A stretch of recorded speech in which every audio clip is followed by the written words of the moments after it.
Syria में विद्रोहियों के कब्जे के बाद भारत का एक्शन, 75 भारतीयों को निकाला, बचे हुए भारतीयों को भारतीय दूतावास के संपर्क में रहने का सुझाव।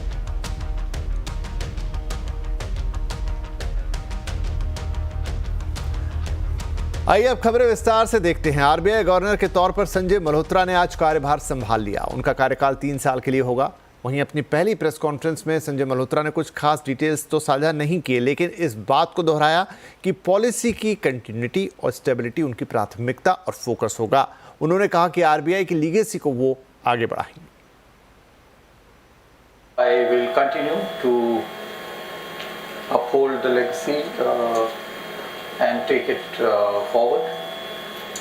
I am aware that the RBI in its 90th year has given to itself the theme of stability, trust and growth. All these three, I think, very, very apt pillars on which to work. वित्त मंत्री निर्मला सीतारमण ने महंगाई को एक बड़ी चुनौती बताया है। उन्होंने कहा कि महंगाई सिर्फ भारत का मामला नहीं है, बल्कि पूरी दुनिया में महंगाई इस वक्त एक बड़ी परेशानी है। दुनिया में लगभग सभी देश इस वक्त महंगाई से जूझ रहे हैं। First of all, the attempt both of industry and governments everywhere should be to restore some global calm, restore some normalcy. No way can there be enough justifiable reason for skirmishes or war. Inflation globally is a big challenge, but inflation, as you know, doesn't respect borders. Inflation is so contagious that nowhere is any country's effort today is completely successful, because beyond its powers are inflation forces which come in, and therefore the primary cause, I would think, is the disruption, the skirmish, the war, and as a result, world is facing a challenge. संसद के दोनों सदनों में गतिरोध आज भी जारी रहा। आज स्पीकर ओम बिरला से मुलाकात के बाद राहुल गांधी ने कहा कि हम सदन चलाना चाहते हैं, लेकिन बीजेपी अदानी मुद्दे से ध्यान भटकाने में लगी है। इधर बीजेपी लगातार सोनिया सोरोस मामले में कांग्रेस को घेरने में लगी है। आज लोकसभा में वाणिज्य मंत्री पीयूष गोयल ने कांग्रेस पर जॉर्ज सोरोस के फंड लेने का आरोप लगाया। वहीं कांग्रेस के गौरव गोगोई ने मणिपुर का मुद्दा उठाया, लेकिन सोरोस मामले पर हंगामे के बीच लोकसभा की कार्रवाई रोक दी गई। इधर राज्यसभा में सभापति जगदीप धनखड़ के खिलाफ अविश्वास प्रस्ताव का मामला गर्म रहा और हंगामे के बाद कार्रवाई पूरे दिन के लिए रोक दी गई। नेता सदन जेपी नड्डा ने कहा कि विपक्ष सोरोस मुद्दे से ध्यान भटकाने के लिए अविश्वास प्रस्ताव लाया है। वहीं संसदीय कार्य मंत्री किरेन रिजिजू ने कहा कि 72 साल में पहली बार एक किसान का बेटा उपराष्ट्रपति बना है और विपक्ष भारत विरोधियों के साथ खड़ा दिख रहा है। कसम खा के आए हैं, शपथ लेके आए हैं, इस सदन का सदस्य का और सरकार में मंत्री के रूप में हमने शपथ खाए हैं इस देश का सोवरेनिटी का, इस देश का यूनिटी को रक्षा रखने के लिए हम शपथ लेके आए हैं। उपराष्ट्रपति के पद को, उपराष्ट्रपति का गरिमा को अगर आप लोग अटैक करेंगे तो हम बिल्कुल बचाव करेंगे, और आप लोगों का जो इंटेंशन है इसको हम कामयाब नहीं होने देंगे। आज संसद में अदानी मुद्दे पर विरोध प्रदर्शन के दौरान राहुल गांधी ने रक्षा मंत्री राजनाथ सिंह को गुलाब और तिरंगा भेंट किया। विपक्ष इस प्रदर्शन में कभी टी शर्ट तो कभी मास्क जैसे प्रॉप्स का इस्तेमाल करता रहा है। आज विपक्षी सदस्य गुलाब के फूल और तिरंगा लेकर आए थे। इस बीच राजनाथ सिंह संसद भवन में आए तो राहुल गांधी अचानक उनके पास चले गए और उन्हें गुलाब और तिरंगा दिया। 20 नवंबर को जब शीतकालीन सत्र की शुरुआत हुई थी, तभी से कांग्रेस अमेरिका में अदानी पर लगे भ्रष्टाचार के आरोपों पर चर्चा की मांग कर रही है और इसके चलते दोनों सदनों की कार्रवाई लगातार बाधित हो रही है। आज राहुल गांधी ने कहा कि वो संसद चलाना चाहते हैं, लेकिन सत्ता पक्ष अपने रुख पर अड़ा हुआ है। देखिए, ये उल्टे सीधे एक्यूजेशन लगाते रहते हैं, मगर हमने डिसीजन लिया है, एटलीस्ट मेरी थिंकिंग है कि ये जो भी प्रोवोकेशन करें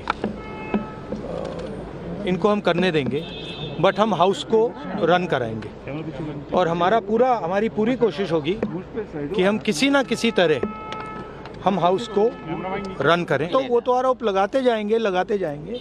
हमने कहा है देखिए, हाउस चलना चाहिए, ठीक है, और हम जो भी आरोप लगाए मेरे ऊपर लगाते जाइए, लगाते जाओ, कोई फर्क नहीं पड़ता, हम हाउस को चलाएंगे। दिल्ली में आम आदमी पार्टी और कांग्रेस के बीच गठबंधन की अटकलों पर खुद अरविंद केजरीवाल ने विराम लगा दिया है। केजरीवाल ने एक्स पर पोस्ट करके कहा कि दिल्ली में आम आदमी पार्टी किसी भी दल से गठबंधन नहीं करेगी। आम आदमी पार्टी दिल्ली में अकेले ही चुनाव लड़ेगी। अरविंद केजरीवाल की बातों को आपके सांसद राघव चड्ढा ने भी दोहराया। उन्होंने कांग्रेस के साथ गठबंधन से इनकार किया। आने वाला दिल्ली चुनाव आम आदमी पार्टी अपने संगठन की ताकत और अपने राजनीतिक बलबूते पे लड़ेगी। किसी प्रकार का कोई गठबंधन का सवाल ही पैदा नहीं होता। ये जो खबरें हैं कि क्या आम आदमी पार्टी और कांग्रेस के बीच गठबंधन हो सकता है, होने जा रहा है, अन्य प्रकार की खबरें, ये पूरी तरीके से निराधार हैं। दिल्ली में विधानसभा चुनाव जैसे जैसे करीब आ रहे हैं, सियासी तापमान भी बढ़ता जा रहा है। राजनीतिक पार्टियां अपने वोट बैंक को लुभाने के लिए बड़े वादे कर रही हैं। कल अरविंद केजरीवाल ने ऑटो वालों के घर जाकर खाना खाया, तो आज बीजेपी के नेता वीरेंद्र सचदेवा दिल्ली के निजामुद्दीन रेलवे स्टेशन पहुंच गए। वहां उन्होंने ऑटो वालों से मुलाकात की और उनसे बातचीत की। ये ऑटो चालक परिवार लगातार हमारे संपर्क में है। इनका सिर्फ एक सवाल है, दिल्ली में सरकार अरविंद केजरीवाल की है, तो पिछले 12 साल में ये घोषणाएं थी, ये पूरी क्यों नहीं की? क्यों लोगों को सुरक्षा नहीं दी? क्यों लोगों को बीमा नहीं दिया? क्यों लोगों को वर्दी के पैसे नहीं दिए? और आज भी सिर्फ घोषणा कर रहे हैं। तो अभी कर दे ना, जब सरकार उनकी है, अथॉरिटी उनके कर दे। मैं इनके मोबाइल देख रहा हूँ, अपना रिन्यूअल कराने जाते हैं गाड़ी तो भ्रष्टाचार, फिटनेस कराने जाओ तो भ्रष्टाचार, हर चीज़ में ट्रांसपोर्ट अथॉरिटी में पैसे देने पड़ते हैं। तो ये अरविंद केजरीवाल और उसकी सरकार के भ्रष्टाचार से आजिज आ चुके हैं और इन्होंने तय कर लिया है, 1 लाख जो परिवार हैं ऑटो चालक, कि हम दिल्ली में भारतीय जनता पार्टी का समर्थन करेंगे, अरविंद केजरीवाल को हटाएंगे। दिल्ली में ऑटो ड्राइवर्स की संख्या करीब 1 लाख है। ऑटो ड्राइवर्स चुनाव के दौरान फीडबैक उपलब्ध कराने और प्रचार करने में एक बड़ी भूमिका भी निभाते हैं। यही वजह है कि चुनाव से पहले अरविंद केजरीवाल हों या फिर वीरेंद्र सचदेवा ऑटो वालों को लुभाने में जुटे हैं। कल केजरीवाल एक ऑटो वाले के घर गए थे, उन्होंने वहां पर लंच भी किया और उसके बाद ऑटो चालकों के लिए 5 बड़ी गारंटियों का ऐलान किया। केजरीवाल ने ऑटो चालकों की बेटियों की शादी में 1 लाख रुपए की मदद की गारंटी दी है। इसके अलावा साल में 2 बार ऑटो वालों को 2,500 हज़ार रुपये दिए जाएंगे, जिससे वो अपनी वर्दी बनवा पाएं। केजरीवाल ने ऑटो वालों से 10 लाख रुपए लाइफ इंश्योरेंस का भी वादा किया है। इसके अलावा उन्हें 5 लाख रुपए का एक्सीडेंटल इंश्योरेंस देने की बात भी कही है और ऑटो वालों के बच्चों की कोचिंग का पैसा देने का भी वादा किया है। आज मैं कह सकता हूं कि मैंने ऑटो वालों का नमक खाया है।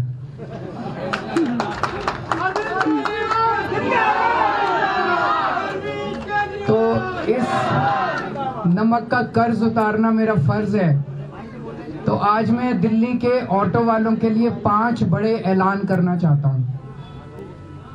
हमारी जब दोबारा फरवरी में सरकार बनेगी तो ये 5 चीजें लागू की जाएंगी। एक कि ऑटो वाले बहुत गरीब हैं, बहुत ज़्यादा गरीब हैं। जब ये बेटी की शादी करते हैं तो इन्हें तकलीफ होती है। तो अगर किसी भी ऑटो वाले की बेटी की शादी होगी तो सरकार की तरफ से 1 लाख रुपए उनकी बेटी की शादी के लिए। इस बीच दिल्ली में बांग्लादेशी घुसपैठियों को लेकर पुलिस एक्शन मोड में आ गई है। दिल्ली पुलिस की टीमें एक्टिव हो गई हैं और घुसपैठियों को चिन्हित करके कार्रवाई में जुट गई हैं। अवैध बांग्लादेशियों के खिलाफ पुलिस ने तलाशी अभियान शुरू कर दिया है।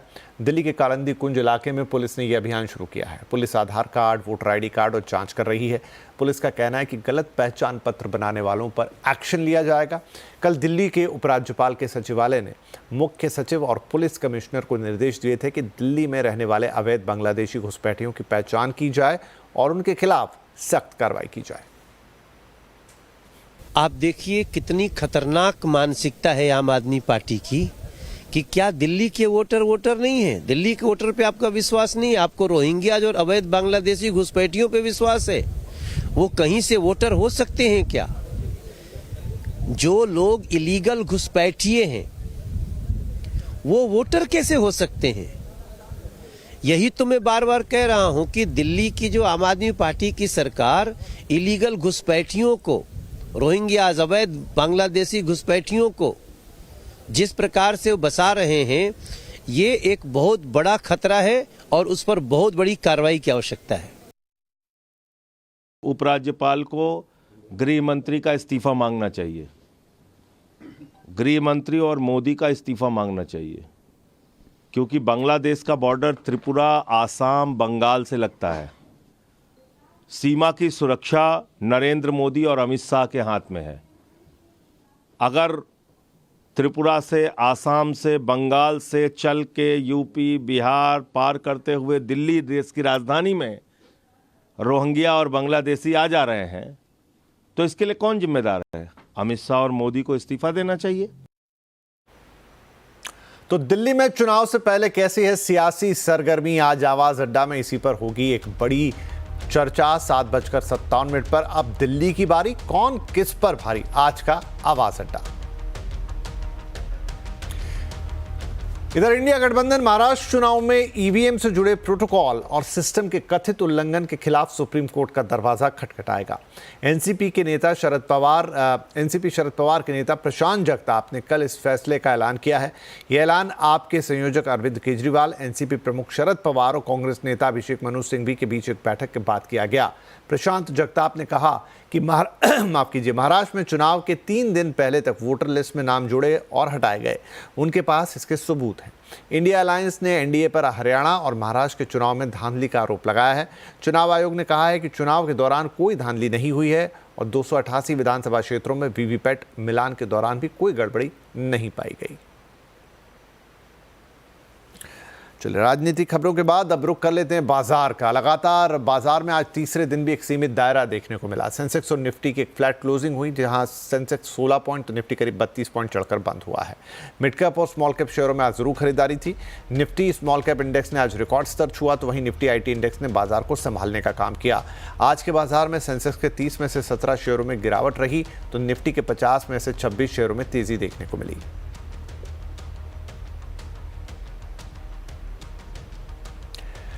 आज से 3 बड़े आईपीओ शुरू हुए हैं और बाजार की भी इन पर नजर है। आज विशाल मेगामार्ट, साई लाइफ साइंसेज और मोबीविक का आईपीओ खुला है। सबसे पहले बात करते हैं विशाल मेगामार्ट की। तो विशाल मेगामार्ट का 8,000 करोड़ का आईपीओ आज से 13 दिसंबर तक सब्सक्रिप्शन के लिए ओपन है। आईपीओ का प्राइस बैंड 74 से 78 रुपये प्रति शेयर है और एक लॉट में 190 शेयर हैं। आईपीओ अब तक 42% से ज़्यादा सब्सक्राइब हो चुका है। वहीं साई लाइफ साइंसेज का आईपीओ का प्राइस बैंड है 522 से 549 रुपये प्रति शेयर।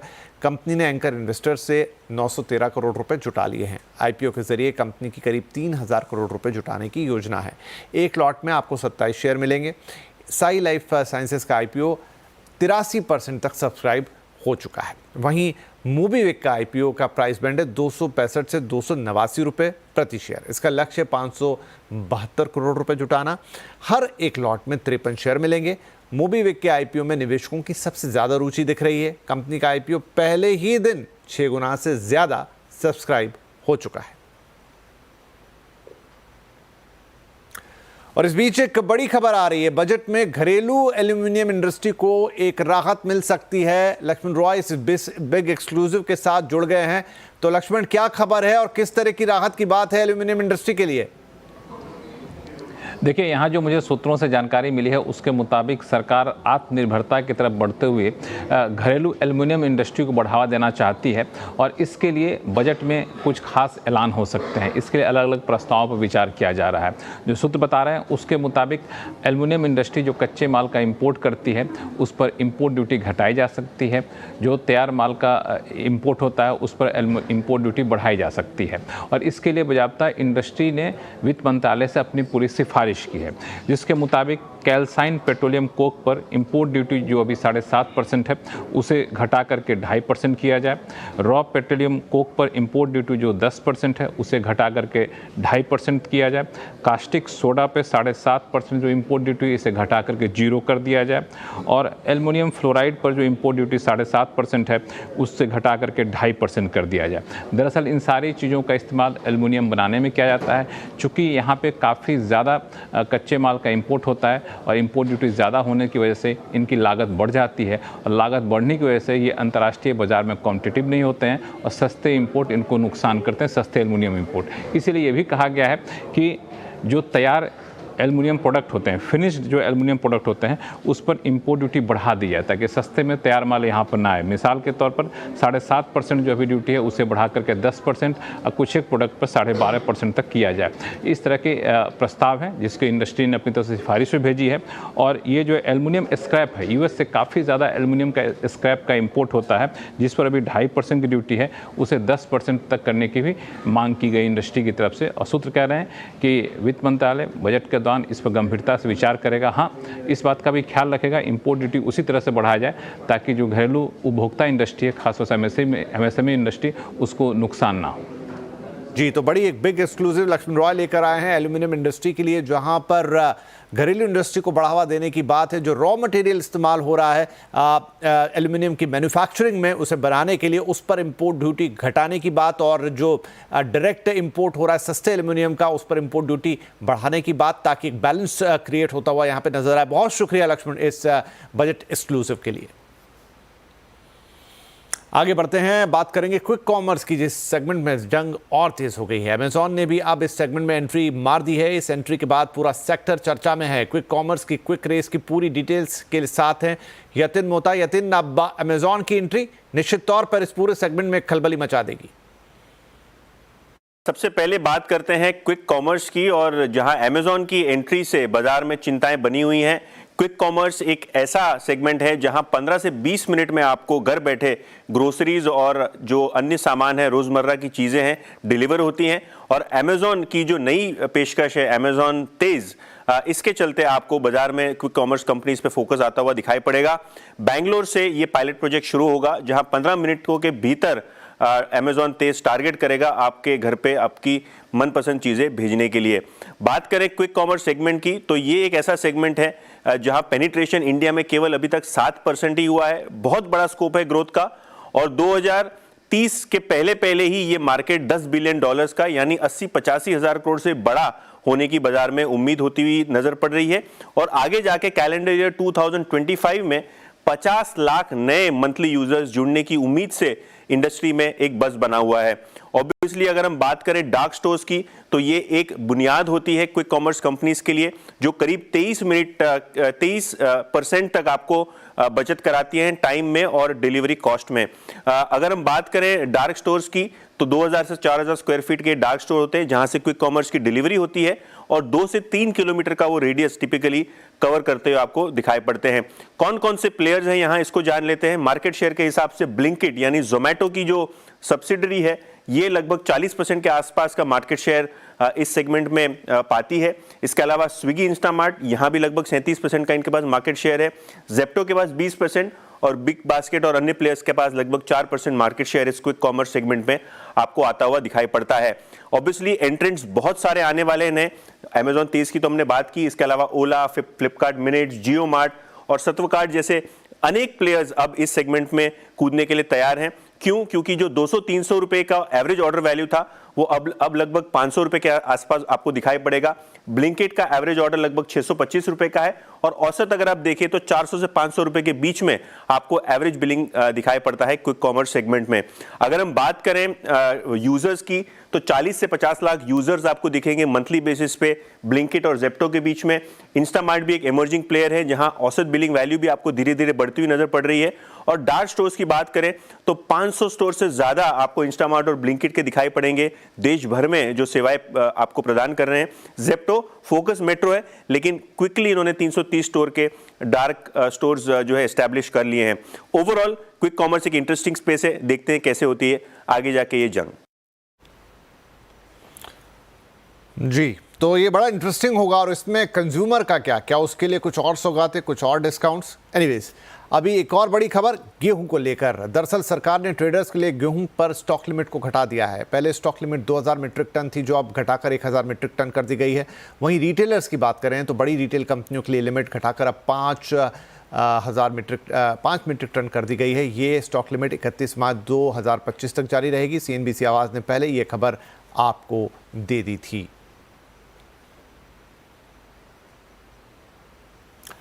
चलिए यहां पर लेते हैं एक छोटा सा ब्रेक, लेकिन ब्रेक के उस पार कुछ और बड़ी और अहम खबरें आपके लिए।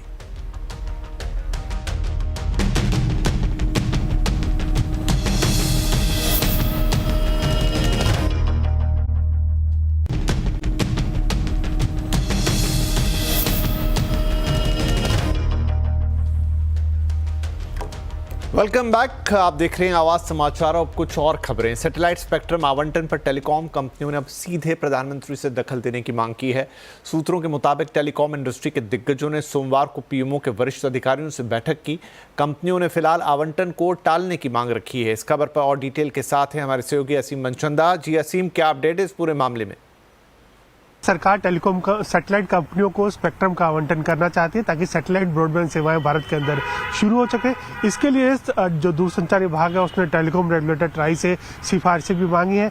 ट्राई ने पिछले महीने सभी स्टेक होल्डर के साथ बैठक की थी और इसी महीने अपनी सिफारिशें दूरसंचार विभाग को भेजने की तैयारी करा। लेकिन जो मैं सूत्र बता रहे हैं कि इस बीच जो टेलीकॉम कंपनियां हैं उन्होंने प्रधानमंत्री कार्यालय से इसके अंदर दखल देने की मांग की है। जो मैं सूत्र बता रहे हैं कि सोमवार को जो टेलीकॉम इंडस्ट्री के दिग्गज है उन्होंने प्रधानमंत्री कार्यालय के वरिष्ठ अधिकारियों से बैठक भी की और उनसे मांग की कि फिलहाल अभी जो इस पर काम चल रहा है उसको रोक दिया जाए जब तक कि पूरी क्लैरिटी नहीं आ जाए कि सैटेलाइट सर्विसेज क्या सीधे मोबाइल तक पहुंच सकती है और अगर पहुंच सकते हैं तो उससे टेलीकॉम कंपनियों के लिए कितना नुकसान होगा, उस पर थोड़ी सी टेलीकॉम कंपनियां अभी क्लैरिटी चाहती है। तो इसलिए कहा कि अभी फिलहाल इन सिफारिशों के ऊपर काम रोक दिया जाए या सैटेलाइट स्पेक्ट्रम के आवंटन के ऊपर अभी फिलहाल काम रोक दिया जाए। हालांकि अभी सरकार ने इसके ऊपर फाइनल व्यू नहीं लिया। सरकार टेलीकॉम रेगुलेटर ट्राई की सिफारिशें आने के बाद ही इनके ऊपर किसी तरह का कोई फाइनल व्यू लेगी। लेकिन टेलीकॉम इंडस्ट्री को लगता है कि अगर उनके जो इंटरेस्ट है वो काफी हर्ट हो सकते हैं आने वाले दिनों में, तो इसलिए उन्होंने सीधे इसमें प्रधानमंत्री कार्यालय से दखल देने की मांग की है और कहा कि फिलहाल अभी स्पेक्ट्रम आवंटन को रोक दिया जाए। जी असीम, बहुत शुक्रिया इस अपडेट के लिए। ईयर एंड कार सेल में काफ़ी डिस्काउंट्स मिल रहे हैं और जनवरी से गाड़ियां महंगी भी होने जा रही हैं। तो क्या अभी कार खरीदने का सही समय है? और कार खरीदनी है तो फिर कौन सी कार, कैसी कार, कितना डिस्काउंट, कैसे करेंगे बारगेन और क्या जनवरी तक करना है इंतजार? इन सभी सवालों के जवाब आज शाम 5:57 पर आज का कंज्यूमर अड्डा। डिस्काउंट जोरदार, अभी खरीदे कार।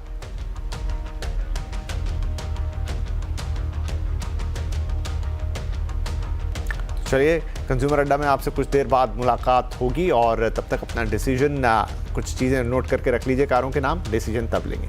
नमस्कार।